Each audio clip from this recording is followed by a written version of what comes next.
el agua bajo el puente. Nos vamos con Nicolás Munafó, que está con el Vasco de Mendiguren, para hablar de esto de la dolarización, del cepo, la economía, el momento de Massa, el Fondo Monetario, tantos temas. Nico, ¿cómo estás? Buenas tardes. Hola Diego, compañeros, ¿cómo les va? Muy buenas tardes. Ministro, ¿y dónde estás? Aquí estamos en la Secretaría de Comercio, donde estamos aquí, bueno, en el con la bandera de fondo del secretario de Industria, de José Ignacio de Mendiguren, con la bandera de fondo, todo bien argentino. Bueno, recién llega de la rural el secretario, que obviamente nos puede dar detalles de lo que ha ocurrido en esa jornada y también de lo que ha pasado en las últimas horas con las medidas y demás. Gracias por su tiempo. Bueno, ¿cómo ha visto todo? Recién ahí contaban en el piso lo que fue el sábado, ¿no? Cuando el ministro Massa, bueno, ya sabía lo del acuerdo, pidió en este caso que sea reservado, que nadie de ustedes en este caso lo comente y bueno, las medidas en este caso o el acuerdo con el fondo que se conoció en el día de ayer. ¿Cómo vio eso? ¿Cómo vio hoy lo que fue la presentación en la rural? Bueno, gracias por venir a visitarnos. Bueno, ¿cómo lo he visto? Sí, yo lo he dicho ya fin de semana pasada, iba a haber acuerdos, a mí no cabía duda.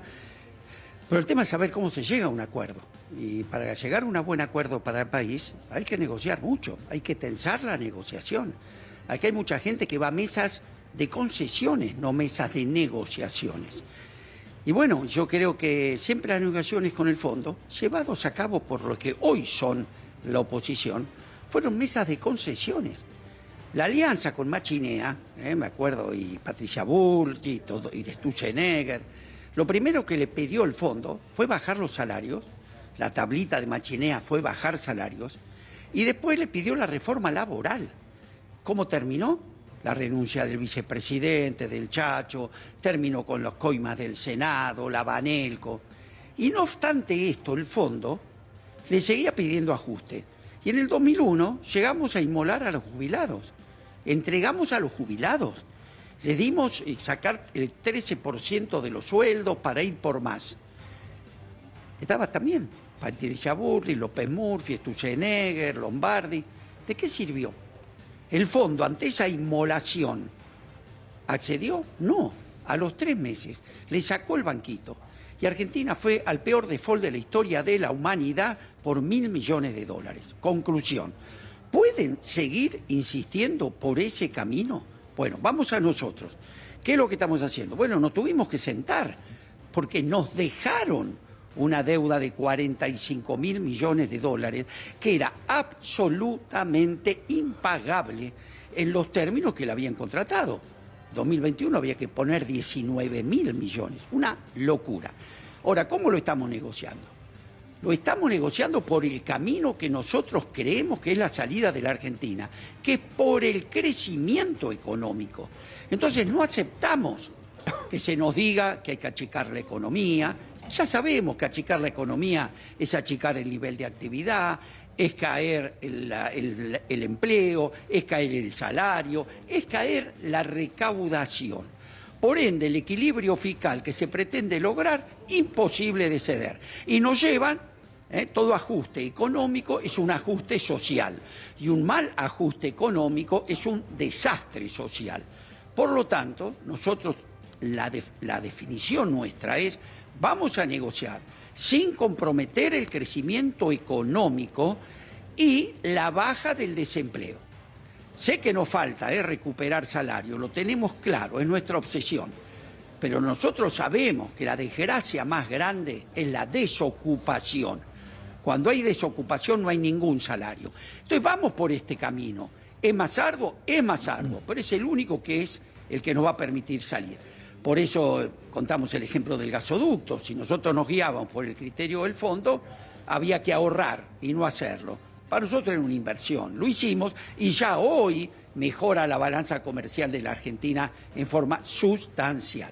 Por lo tanto, bueno, llegamos a esta negociación, faltan detalles, pero lo vamos a hacer, pero defendiendo el nivel de actividad y la generación de empleo que, insisto, hoy tenemos el nivel de desempleo más bajo de los últimos 15 años. Bueno, ¿hoy qué fue? Bueno, tenemos un espacio político hablando de la realidad, hablando de caminos concretos, de formas concretas, y otros caminos de la ilusión, de prometer cosas sin decir cómo, todos diciendo que van a sacar las retenciones. Sería bueno que digan cómo, porque si las van a sacar, ¿para qué las pusieron? El gobierno anterior, empezando bajando retenciones, terminaron poniendo retenciones. Empezaron sacando un cepo, terminaron poniendo un cepo. Empezaron liberando tarifas, terminaron congelando tarifas. Vasco. Y además recibieron 45.000 millones. Y sin embargo, nos dejaron el país desfolteado en pesos. Pero discúlpame que te voy a dar unos datos, que quiero darlos, porque si no... Y si quieres yo le diría que tomen nota, porque son muy importantes. El gobierno anterior recibió la pobreza en el 29%, la dejó en el 40%. La inflación la recibió en el 27%. ¿Sabes en cuánto la dejó? En el 60%, la duplicó. El desempleo lo recibió en el 6,5%. ¿Sabes en cuánto lo dejó? En el 12%, lo duplicó. El dólar oficial empezó a 9,60, terminó en 63. Pero ¿qué es lo más interesante? ¿Cuál? Recibió el riesgo país en 550 puntos. ¿Sabes en cuánto dejó el riesgo país habiendo recibido 45.000 millones del fondo? En 2.230 puntos. Sin pandemia, sin guerra. Hoy nosotros, con las 7 plagas de Egipto que tenemos que encarar, lo tenemos en 1960. Entonces, Vasco, con el fondo le dejamos deuda cero. Nos entregaron 45.000 millones. Ahora, vos podés recibir consejos económicos. No. Además, el país desfolteado en pesos. Es más, y sintetizo, de los 4 años, habiendo doblado la inflación, doblado la desocupación, de los 4 años la economía cayó en 3. Sí. De 4 cayó en 3. Nosotros, con la guerra, la pandemia, la peor sequía de la historia, de 4 años estamos creciendo en 3 años. Entonces, ¿podés recibir de verdad consejos serios? No. ¿Qué fue Vasco, lo que le dijo Sergio hoy al campo? Sí. No, perdóname, hacemos un punto porque de todas las palabras había muchas repreguntas que queríamos hacer con la mesa. Lo que acabas de mencionar, sobre todo lo último, son datos. O sea, eso es irrefutable, los datos indican eso y los números relato. son eso. No es relato, son datos. El único número que tal vez este gobierno no puede transmitir o poner sobre la mesa es el de la inflación, que bueno, es realmente altísimo y es la gran lucha y el desafío que tendrá en los próximos 4 años. Ahora, recién hace unos minutos, en esta exposición que hacías, mencionabas sobre lo que han dicho hoy los candidatos en la rural, que te dicen lo que piensan hacer, pero no te explican el cómo. Sergio Massa, en una de sus respuestas, decía prácticamente las mismas palabras que vos, que dejen de decir lo que van a hacer, sino cómo lo van a hacer. Y creo que es un denominador común a todos los candidatos esto, ¿no? Que no te dicen cómo van a levantar el cepo, cómo van a traer los dólares de afuera, quién los va a prestar. Creo que es lo más importante a saber hoy. Muy bien. Pero además, vienen de haber hecho lo contrario, porque si no lo podían haber hecho, ¿no? Fue ayer, hace 3 años. Pero bueno, ¿qué es lo que explicó Sergio? Con toda claridad. Primero, estamos en una emergencia, ¿está claro? Es decir, cuando hay emergencia, hay emergencia. Vos no podés tener la política hacia donde querés ir para salir de la emergencia. Nosotros no nos gusta tener un cepo, ¿eh? A nosotros no nos gusta tener 4 o 5 tipos de cambio.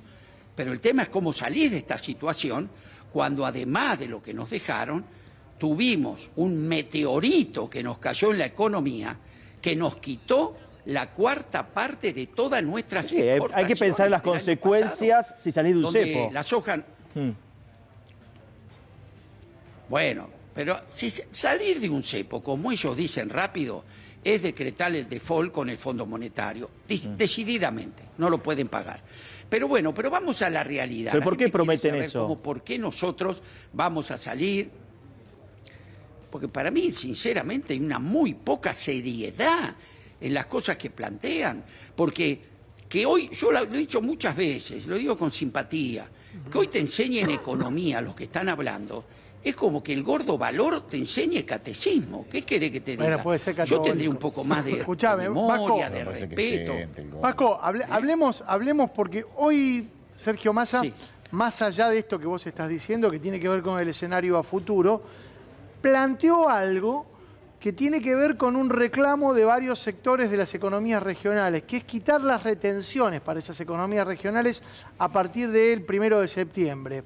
Contame cómo se instrumenta esto y cuál es el objetivo y cuánto puede afectar esto en tema recaudatorio, porque siempre tenemos en cuenta que la retención es un mecanismo de recaudación que tiene el Estado también. Mirá, nosotros tenemos dos problemas, lo dijo muy bien claro Sergio hoy. La coyuntura, este problema, nos faltaron 20.000 millones de dólares, esto es grave, no lo podés subsanar. Y para eso tenemos que tomar medidas, algunas que no nos hubiese gustado tomar, pero las tenemos que tomar. Segundo, pero vos por otro lado tenés que mantener vivo el nivel de actividad. Si nosotros en el año 2020 no hubiéramos salido al rescate de la producción, hasta pagando los sueldos, se te hubieran muerto 30.000 empresas y sobre un cementerio no construís nada. Conclusión, porque lo hicimos. Crecimos al 10,5% en el 2021 y crecimos al 5% en el 2022. ¿Cuál es eso hoy llevado al problema actual? Vamos al rescate del campo. Tenemos las líneas de crédito con subsidio de tasa más grandes de los últimos años. En la última Expo Agro, hace muy poco tiempo. El gobierno participó con YPF Agro, con el Banco Nación, con el Banco Provincia. Dimos créditos al 35% de tasa. ¿Qué logramos? Que en 4 días el campo invirtiera 1.300 millones de dólares en la peor seca de la historia. Quiere decir que nosotros los estamos conteniendo para que cuando venga la lluvia, que ya va a estar, la maquinaria agrícola siga estando y que los productores puedan empezar a sembrar al otro día. Esto nunca se ha hecho en la historia.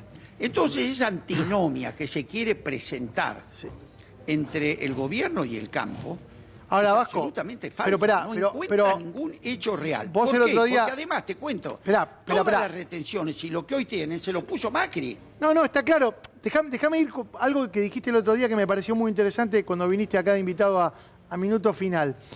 ¿Cómo vamos a trabajar para que ese grano que hoy se exporta y que le permite a la Argentina tener una devolución al Estado argentino a través de las retenciones, mañana se pueda transformar en un producto elaborado, manufacturado, que le dé trabajo a la Argentina y que también permita, en este caso, obtener un nivel diferente en cuanto a la calidad de la exportación? Es decir, evitar la exportación de materia prima y ya exportar producto manufacturado.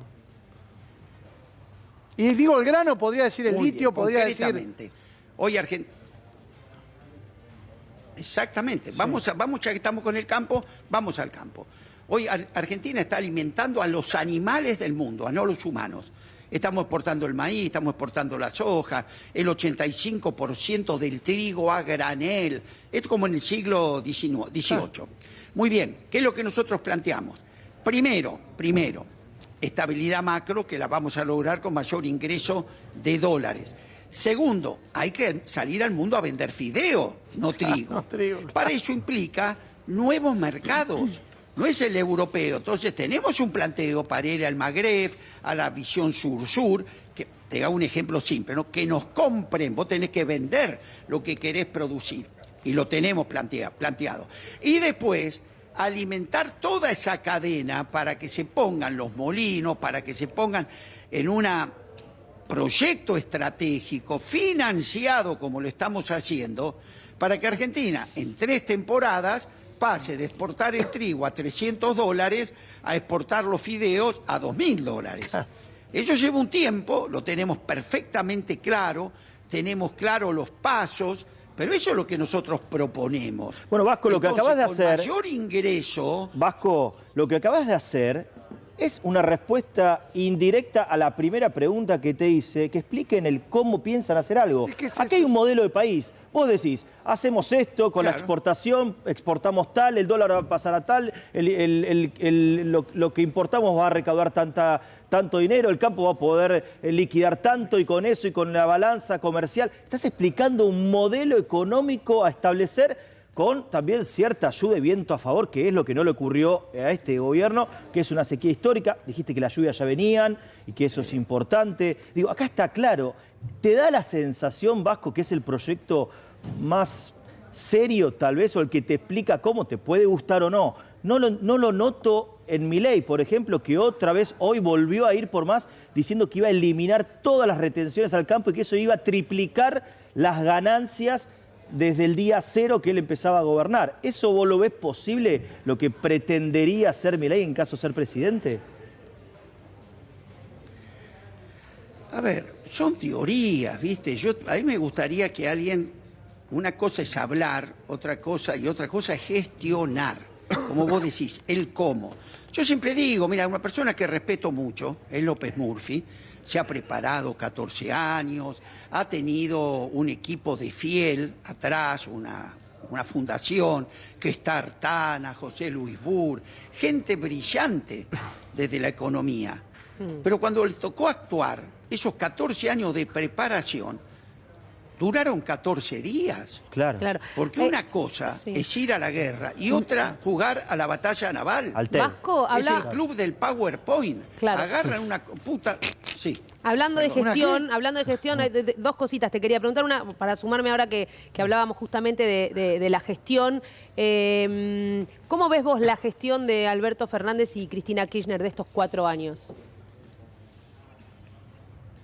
¿Cómo la juzgás? Bueno, yo creo que hubo un terremoto. Vos fijate que en el mundo, esto no es justificación de los errores que podamos cometer.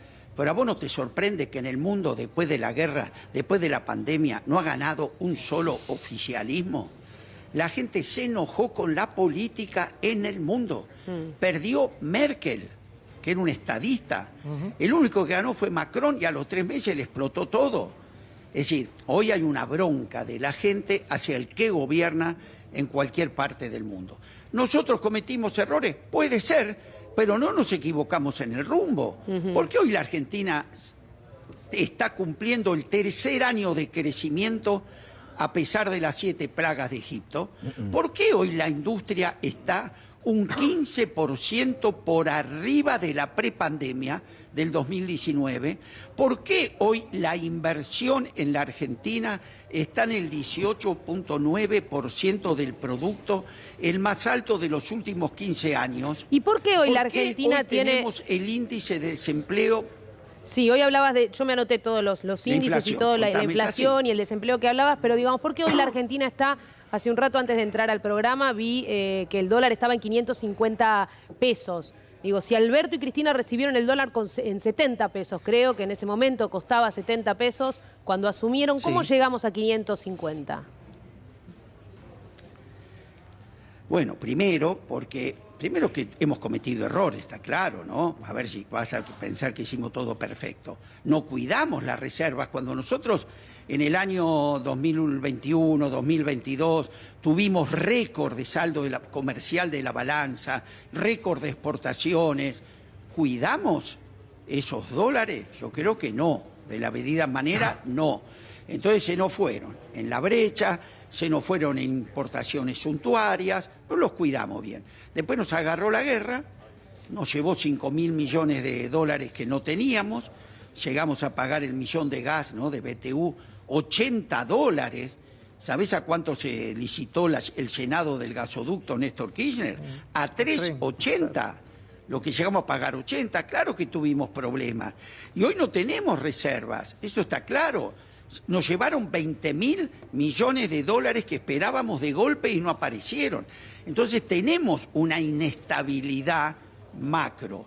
Pero esto se pasa. Mira, en el año 2002, cuando yo era ministro de de Producción, y tuvimos que salir de la crisis, en la mitad de la crisis, el dólar se fue a cifras inimaginables, llegó a 4 pesos. Cuando estabilizamos la variable, no había forma de parar de que caiga, llegó a 2.80 de vuelta. Es decir, estamos en una situación compleja. Yo estoy seguro que si arreglamos con el fondo, podemos pasar esta situación de la crisis, el dólar se va a estabilizar definitivamente. ¿En cuánto? Hoy lo explicó muy bien Sergio ¿Cuál sería la estabilización del dólar en este número? Cifra no te la... Primero que esté estable. Que esté estable en el número que encaje en ese momento, ¿no? Pero dejar de oscilaciones. Pero ¿sabés por qué? Porque estamos al borde de una etapa virtuosa de que Argentina vaya a un camino que nunca más le falten los dólares. Lo explicó Sergio hoy. Digo, ¿saben cuál es la forma real de poder bajar retenciones? Que también la minería aporte dólares, que también la agroindustria aporte dólares, que también la energía aporte dólares, como va a pasar en muy poco tiempo. Vasco, ¿y entonces, entonces vos podés ahí bajar retenciones. ¿Por qué usaste el condicional cuando dijiste si cerramos con el fondo? ¿Qué falta? No, a ver, con el fondo vamos a cerrar. El problema es que cerremos en condiciones que no nos hagan abortar el crecimiento. ¿Comprendés? Nosotros estamos jugados al crecimiento económico. Todas las medidas que tomó Sergio desde que asumió fueron poner el caballo delante del carro. Es decir, premiamos a la economía del conocimiento con todo lo que agreguen por arriba de lo que tenían. La ley de agroindustria, ¿qué plantea? Premiamos con alivio fiscal, con acceso a divisas, todo lo que sea crecimiento adicional. Lo mismo con el sector automotriz. Por primera vez en la Argentina jugamos al crecimiento, no al ajuste. Cada vez que se aplicó ajuste en la Argentina, cada vez terminó mal, porque cae el nivel de actividad, como te decía hoy, cae el nivel de empleo, cae la recaudación y nunca llegas al equilibrio. Total. Pero ¿sabés qué pasa? Que un ajuste económico es un ajuste social y un mal ajuste económico es un desastre social. Vasco, para cerrar, gracias. Y lo que acabas de decir, pese a todo lo que acaba de contar el Vasco de Mendiguren, que es el secretario de Industria, con números sobre la mesa, sobre lo que puede venir, sobre los diferentes rubros, cómo puede crecer la economía, desde la oposición siguen insistiendo, y lo escuché a Pinedo, con Nancy Pasos en Radio 10, que van por un shock de ajuste inmediato y brutal en el día 1. Milei lo mismo, así que no creen en esto que decía él de ser un progresivo crecimiento económico. Van por el shock de ajuste brutal. Así que Vasco, ahí está el modelo. Gracias por esta participación en Argenzuela. Un abrazo grande. Que repasen, pero que repasen, ya lo hicieron, y que repasen cómo le fue. Y quiere lo mismo. Gracias, Vasco. Gran nota, lindos números o buen informe y lindo y gracias a Nico la charla también. con él. Gracias a Nico Munafó, exactamente.